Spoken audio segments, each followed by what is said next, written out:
दे दुनिया की सारी बड़ी खबर के सामने सबसे बड़ी घटना को बताएंगे। प्रियंका गांधी और राहुल गांधी के समर्थन के बाद पप्पू यादव के समर्थन में पूरी तरीके से बिहार कांग्रेस मैदान में कूद गई है। दोस्तों बताएंगे कहां कहां पर किया गया है जोरदार तरीके का प्रदर्शन और बड़े भाई के समर्थन में पूरी तरीके से मैदान में कूद रहे हैं तेजस्वी यादव। दोस्तों बताएंगे क्या है पूरा मामला, इसी के साथ में चलेंगे एक और बड़ी अपडेट की तरफ, जहां पर एक और ऐसा वीडियो सामने आया दोस्तों जिससे चुनाव आयोग की तैयारियों को लेकर और चुनाव आयोग की कमजोरी सबके सामने उजागर हो गई है। दोस्तों बताएंगे क्या है पूरा मामला, इसी के साथ में चलेंगे एक और बड़ी अपडेट की तरफ, जहां पर अमेरिका के राष्ट्रपति ट्रंप के बयान को लेकर एक नए तरीके का विवाद पनप रहा है। बताएंगे क्या बोले हैं ऐसा ट्रंप। दोस्तों एक एक करके चलेंगे आज की सारी बड़ी अपडेट, लेकिन उससे पहले अगर आप भी मानते हैं कि कांग्रेस पार्टी के नेता पप्पू यादव को अचानक से गिरफ्तार किए जाना, उसके बाद राहुल गांधी और प्रियंका गांधी का खुलकर समर्थन करना और अब तेजस्वी यादव का समर्थन में मैदान में कूदना, इससे पता चलता है कि पप्पू यादव को गिरफ्तार करके नीतीश कुमार ने बड़ी गलती की है और यह आंदोलन पूरे बिहार भर के अंदर फैलने वाला है। तो इस वीडियो को लाइक करके लाल बटन दबाकर चैनल को सब्सक्राइब करके बेल आइकन दबाकर कमेंट बॉक्स में अपनी राय जरूर लिखा ताकि दोस्तों ज्यादा से ज्यादा वीडियो को शेयर कीजिएगा। चलते हैं सबसे पहले सबसे बड़ी ब्रेकिंग न्यूज अपडेट की तरफ, जहां पर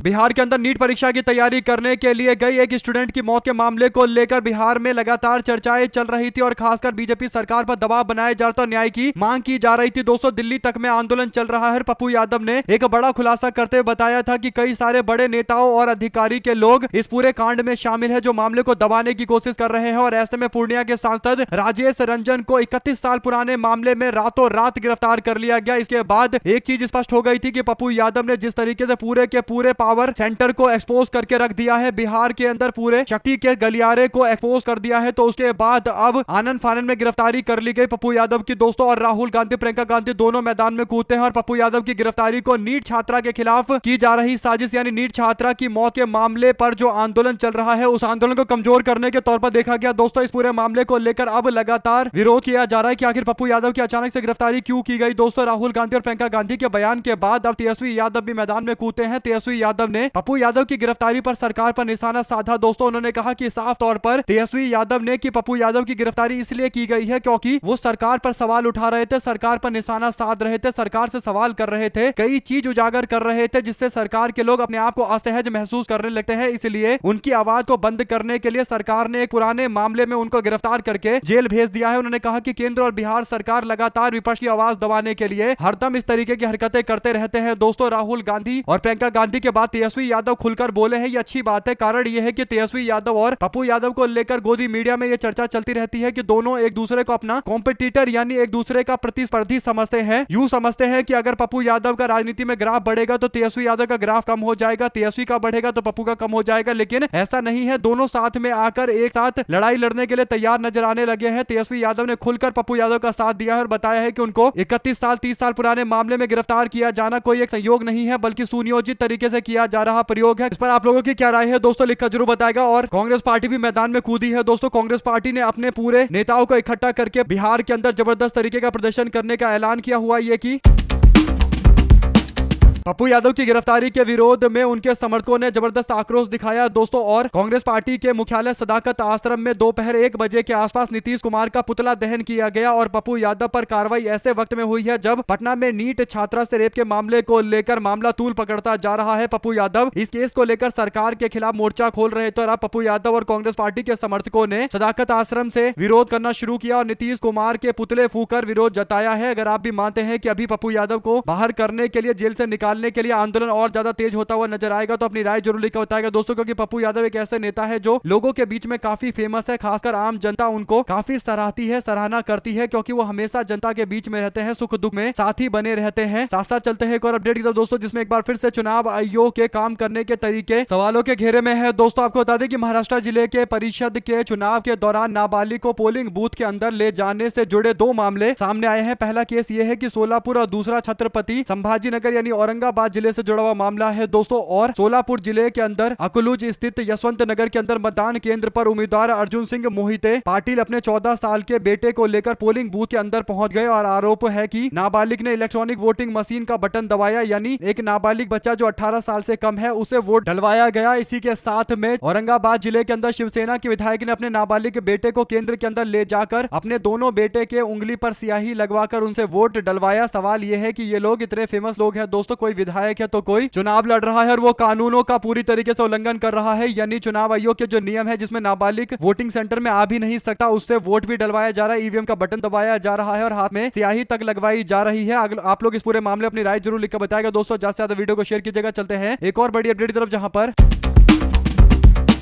अमेरिका के राष्ट्रपति डोनाल्ड ट्रंप ने एक बड़ा बयान दिया है दोस्तों। ट्रंप कहते हैं कि मोदी एक महान नेता है। इसके बाद जो ट्रंप बोलते हैं उसके बाद ट्रंप अचानक से रुक भी जाते हैं। दरअसल ट्रंप कहते हैं कि ही लव मी मोर, यानी मुझे बहुत प्यार करते हैं प्रधानमंत्री नरेंद्र मोदी। और इसके बाद ट्रंप बोलता है कि I don't want to destroy his political career, यानी मैं उसका नरेंद्र मोदी का राजनीतिक कैरियर खत्म नहीं करना चाहता, इसलिए मैं बोलूंगा नहीं कि वो किस तरीके से मुझे प्यार करते हैं। यानी ट्रंप कह रहे हैं कि नरेंद्र मोदी मुझे काफी मानते हैं, काफी प्यार करते हैं, लव मी मोर। सवाल यह है दोस्तों, क्या नरेंद्र मोदी ट्रंप को इतना मानते हैं कि उन्होंने ट्रंप को भारत के खिलाफ डील पकड़ा दी, यानी सारा का सारा फायदा ट्रंप को डील के अंदर दे दिया गया? और क्या नरेंद्र मोदी ट्रंप को इसीलिए इतना प्यार करते हैं जो ट्रंप बोल रहे हैं कि अगर मैं बोलूंगा तो राजनीतिक कैरियर खत्म हो जाएगा नरेंद्र मोदी का? कुल मिलाकर दोस्तों ट्रंप के इस बयान के बाद अब विवाद और ज्यादा बढ़ने वाला है। आप लोग अपनी राय जरूर लिखकर बताएगा। चलते हैं एक और बड़ी अपडेट तरफ दोस्तों, जिसमें गौरव गोगोई पर हेमंत विश्व शर्मा की ओर से एक बड़ा बेबुनियाद आरोप लगाया गया, जिसके बाद कांग्रेस पार्टी ने तीखी प्रतिक्रिया दी है। दोस्तों आपको बता दें कि भारतीय जनता पार्टी के नेता हेमंत विश्व शर्मा का एक वीडियो बनाया गया था जिसे बीजेपी असम की द्वारा शेयर किया गया, और उस वीडियो के अंदर बीजेपी का नेता हेमंत विश्व शर्मा राइफल से फायरिंग कर रहा है दोस्तों। और वो फायरिंग करते हुए जो बुलेट चलाई जा रही है वो गौरव गोगोई कांग्रेस के नेता की तरफ चलाई जा रही है, यानी कांग्रेस के नेता गौरव गोगोई की नरसंहार और हत्या के लिए लोगों को उकसाया जा रहा है। और इस वीडियो के अंदर एक मुस्लिम शख्स भी नजर आता है, जिसके बाद बीजेपी के नेता हेमंत विश्व शर्मा की मुस्लिम विरोधी और विपक्ष विरोधी मानसिकता सबके सामने खुलकर आ गई है दोस्तों। ऐसे में कांग्रेस पार्टी ने असम के मुख्यमंत्री हेमंत विश्व शर्मा पर निशाना साधा। कांग्रेस ने सांसद गौरव गोगोई के कथित पाकिस्तान कनेक्शन के आरोपों को बेबुनियाद बताया। कांग्रेस ने कहा कि मुख्यमंत्री की मानसिक संतुलन पूरी तरीके से बिगड़ चुका है, और विपक्ष ने कई राष्ट्रीय और राज्य स्तर के नेताओं के साथ मिलकर गौरव गोगोई का बचाव किया है और कहा है कि हेमंत विश्व शर्मा के पास कोई मुद्दा नहीं है। और पिछले 6 महीने से हम इनसे पूछ रहे हैं कि आप जो जांच करवाकर दावा कर रहे थे कि कांग्रेस पार्टी के नेता गौरव गोगोई का आईएसआई से रिश्ता है, उस पर कुछ तो बताइए। तो आप जाकर इनकी ओर से बयान सामने आए और कह रहे हैं कि हम गृह मंत्रालय के पास पूरी रिपोर्ट को भेजेंगे। यानी अब पता है कि असम का चुनाव आ रहा है तो गौरव गोगोई के खिलाफ माहौल बनाया जाए, पूरा का पूरा चुनाव इन आरोपों के इर्द गिर्द लड़ा जाएगा कि गौरव गोगोई के विदेश में संबंध है, यानी पाकिस्तान में संबंध है, ताकि लोगों को भरमाया जा सके दोस्तों। और अगर इनको वाकई इनके पास कोई सबूत होता तो 6-7 महीने पहले सबूत लेकर आते, लेकिन अब चुनाव से एंड पहले गौरव गोगोई को पाकिस्तानी एजेंट बताया जा रहा है, उनके परिवार के लोगों को बताया जा रहा है। तो इससे एक बात स्पष्ट है दोस्तों कि भागते भूत की लंगोट पकड़ने की कोशिश की जा रही है। जब चुनाव हाथ से निकलता जा रहा है तो अब जैसे तैसे मुद्दे को पकड़ने की कोशिश हेमंत विश्व शर्मा कर रहे हैं दोस्तों। इस पर आप लोग की जो भी प्रतिक्रिया है लिखकर जरूर बताएगा। चलते हैं एक और अपडेट की तरफ, जहां पर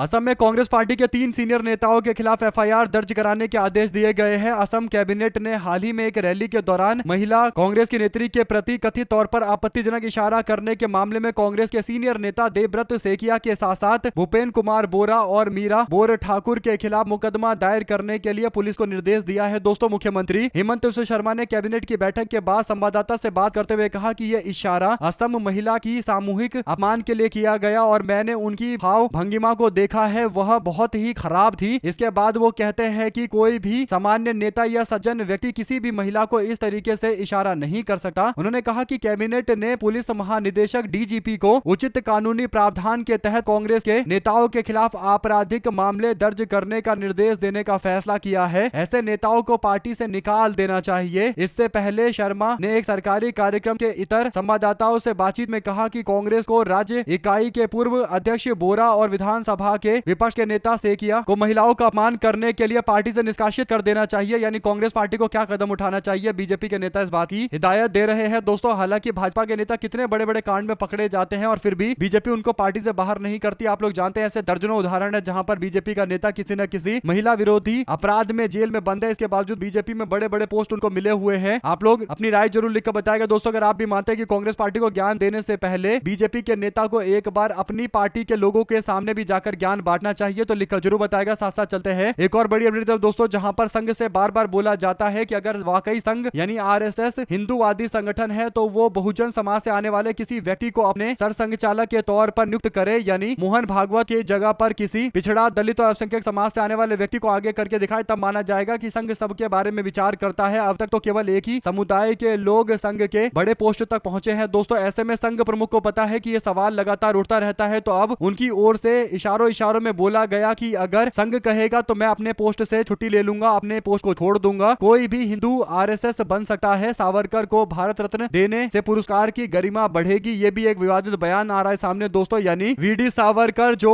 इंग्लैंड के पेरोल पर काम करते थे, यानी इंग्लैंड से पैसा लेकर देश विरोधी हरकतें करते थे, उनको भारत रत्न देने की मांग की जा रही है और दावा किया जा रहा है कि इससे भारत रत्न का सम्मान और ज्यादा बढ़ जाएगा। इसके बाद लोगों ने सोशल मीडिया पर जवाब देते हुए कहा कि भारत रत्न हम शर्मिंदा है, तेरे विरोधी जिंदा है। आप लोग इस पर अपनी राय जरूर बताएगा। साथ साथ चलते हैं एक और अपडेट की तरफ दोस्तों, जिसमें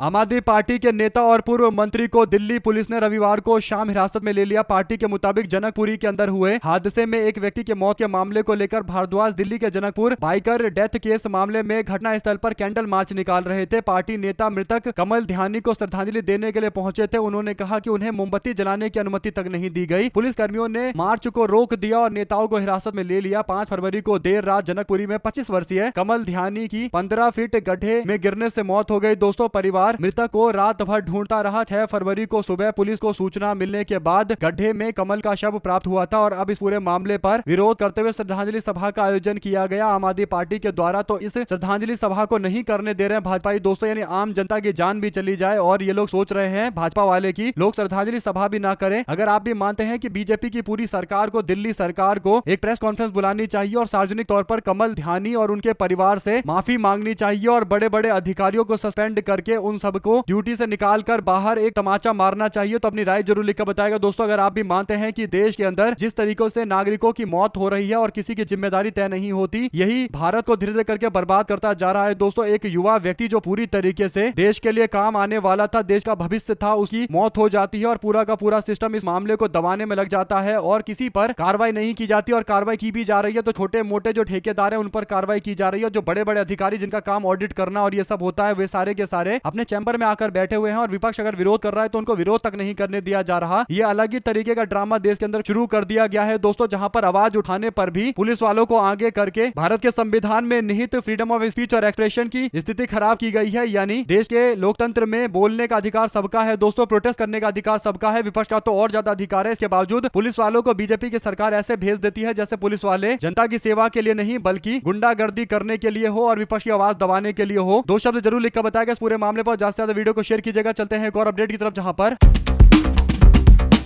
छत्तीसगढ़ से एक बड़ी अपडेट आई है दोस्तों, जहां पर खोखड़ा के अंदर पीथमपुर सड़क निर्माण की मांग को लेकर चक्का जाम करना जांजगीर विधायक व्यास कश्यप और उनके समर्थकों को महंगा पड़ गया। विधायक ने पुलिस व्यास कश्यप सहित उनके दर्जन भर साथियों को खिलाफ अपराध दर्ज करके सभी को जेल में भेज दिया है। मामला जमानती प्रकृति का होने के कारण सभी आरोपियों को जमानत मुचलके पर रिहा कर दिया गया। ये कार्रवाई सिटी कोतवाली थाना क्षेत्र के अंतर्गत खोखा ओवरब्रिज के पास चक्का जाम की घटना को लेकर हुई है दोस्तों। पुलिस के अनुसार ये मामला 30 जून 2025 का है। विधायक और उसके समर्थकों ने सड़क की खराब स्थिति को लेकर खोखा ओवरब्रिज से प्रीतमपुर मार्ग तक यातायात पूरी तरीके से बाधित रही। आप लोग इस पूरे मामले अपनी राय जरूर लिखकर बताएगा, क्योंकि सड़क जाम करना कांग्रेस पार्टी के विधायक के खिलाफ कार्रवाई का एक कारण बीजेपी को मिल गया दोस्तों। इसके बाद भाजपा सरकार ने 12 समर्थकों को गिरफ्तार तक कर लिया। यानी अपनी मांग को लेकर, सड़क निर्माण की मांग को लेकर चक्का जाम करने पर यह कार्रवाई की जा रही है। यानी विरोध प्रदर्शन का चाहे कोई तरीका हो, कैंडल मार्च निकाला जाए, जाम किया जाए या कुछ भी तरीका हो, दबाने के लिए पुलिस वाले तुरंत भेज दिए जाते हैं। और देश के अंदर लोकतंत्र भी है या नहीं है दोस्तों, इस पर गहन चर्चा होनी चाहिए। छत्तीसगढ़ से भी ये मामला सामने आ रहा है। इससे पहले आम आदमी पार्टी के द्वारा किए जा रहे प्रोटेस्ट से जुड़ा हुआ मामला आपको बताया था हमने। इस पर अपनी राय जरूर लिखकर बताएगा। साथ साथ चलते हैं एक और बड़ी अपडेट तो दोस्तों, जहां पर राष्ट्रीय स्वयंसेवक संघ के प्रमुख मोहन भागवत ने रविवार को संविधान के अंदर निहित यूनिफॉर्म सिविल कोड यानी यूसीसी को लागू करने की मांग के संबंध में बयान दिया है दोस्तों। विपक्ष जिस पर लगातार देश के अंदर यूजीसी लागू करने का विरोध तो कर रहा है, लेकिन दूसरी ओर मोहन भागवत यूजीसी पर बोलने की जगह यूसीसी पर बोलने की कोशिश कर रहे हैं। आरएसएस के शताब्दी शताब्दी वर्ष के मौके पर आयोजित एक कार्यक्रम में मोहन भागवत ने कहा कि उत्तराखंड में यूसीसी को लेकर करीब 3 लाख सुझाव आए थे। सभी हितधारकों से बातचीत के बाद यहां पर कानून पास किया गया। उन्होंने कहा कि यही तरीका देश भर में अपनाया जाना चाहिए। किसी वर्ग को ये ना लगे कि उस पर कुछ थोपा जा रहा है, यानी यूसीसी को लेकर ये दावे मोहन भागवत के हैं दोस्तों। हालांकि मोहन भागवत में हिम्मत नहीं है कि वो यूजीसी पर कुछ बोल पाए, क्योंकि यूजीसी को लेकर सवर्ण समाज में एक बहुत बड़ा विरोध देखने को मिल रहा है और ये बात आरएसएस वालों को भी पता है दोस्तों। और ये कहते हैं आरएसएस के लोग कि वो पॉलिटिकल पार्टी नहीं है, यानी राजनीति से उनका कोई संबंध नहीं है, लेकिन इसके बावजूद यूजीसी पर एक शब्द आरएसएस के मुंह से नहीं निकल सकता। कारण आप लोग जानते हैं कि अगर आरएसएस यूजीसी पर बोला तो वो बुरी तरीके से फंसेगा। इसीलिए यूसीसी पर बोलकर मामले को ठंडा करने की कोशिश, यानी कहीं ना कहीं दूसरे तरीके से शिफ्ट करने की कोशिश की जा रही है। अपनी राय जरूर लेकर बताएगा। साथ साथ चलते हैं एक और बड़ी अपडेट तो दोस्तों, जहां पर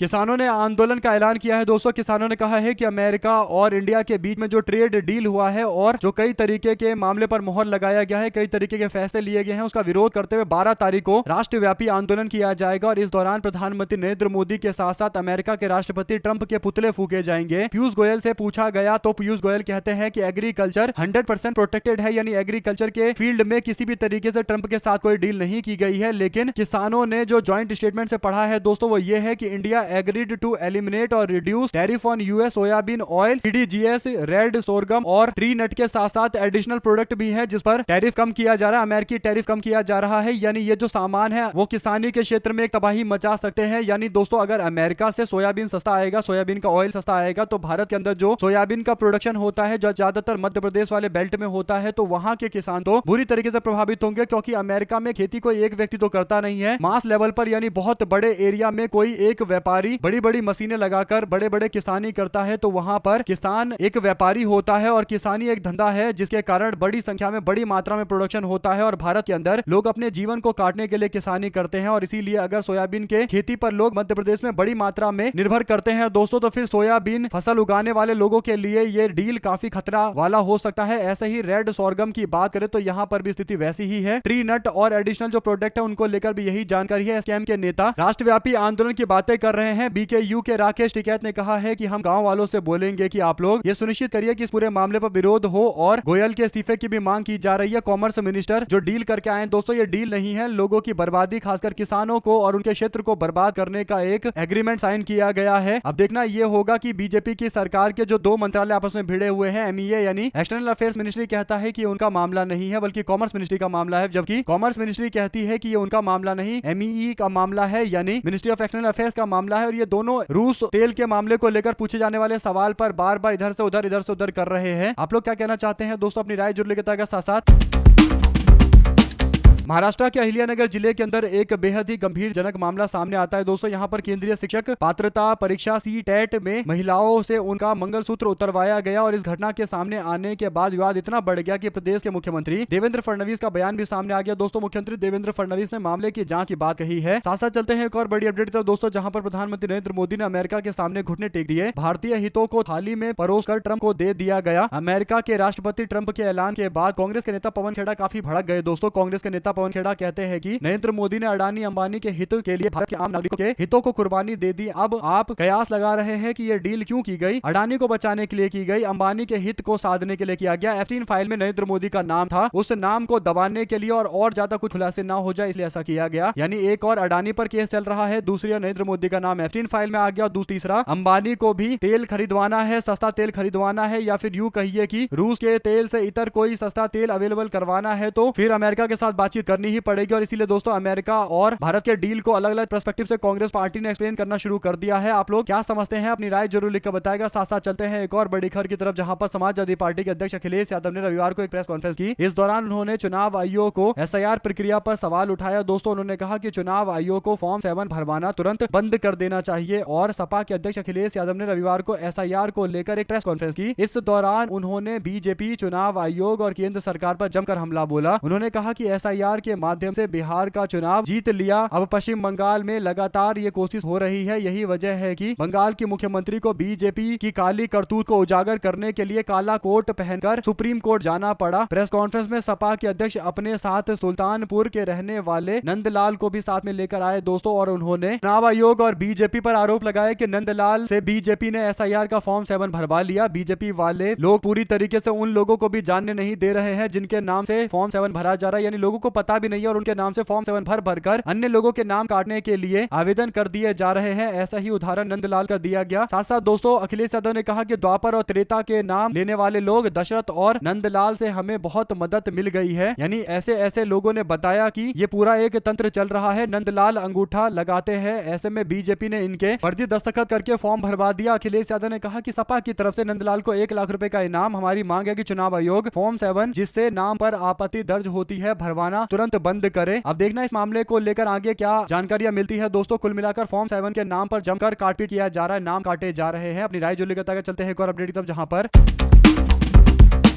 बसपा सुप्रीमो मायावती ने शनिवार को विधानसभा चुनाव 2027 को देखते हुए लखनऊ के अंदर जिला प्रभारियों और विधानसभा के प्रभारियों की बैठक बुलाई थी दोस्तों, और इस बैठक में सभी के कार्यों की समीक्षा की गई। साथ ही बैठक में एसआईआर को लेकर भी पार्टी कार्यकर्ताओं को अवगत कराया गया। बैठक के दौरान बसपा सुप्रीमो ने कहा कि केंद्र और राज्य सरकार जनहित के मुद्दों के बजाय समाज में उनकी विद्वेष फैलाने के एजेंडे पर काम कर रहे हैं। ऐसे में इसे हमें भी सबको मिलकर निपटना होगा। आप लोग क्या राय देना चाहते हैं दोस्तों, लिखकर जरूर बताएगा और ज्यादा से ज्यादा वीडियो को शेयर कीजिएगा ताकि पूरी अपडेट आप लोग तो लगातार आगे भी इसी तरीके से पहुंचती रहे। हमारे साथ लगातार जुड़े रहें दोस्तों का बहुत बहुत धन्यवाद। आप लोग देख रहे थे आपका अपना चैनल जय हिंद जय भारत। ज्यादा से ज्यादा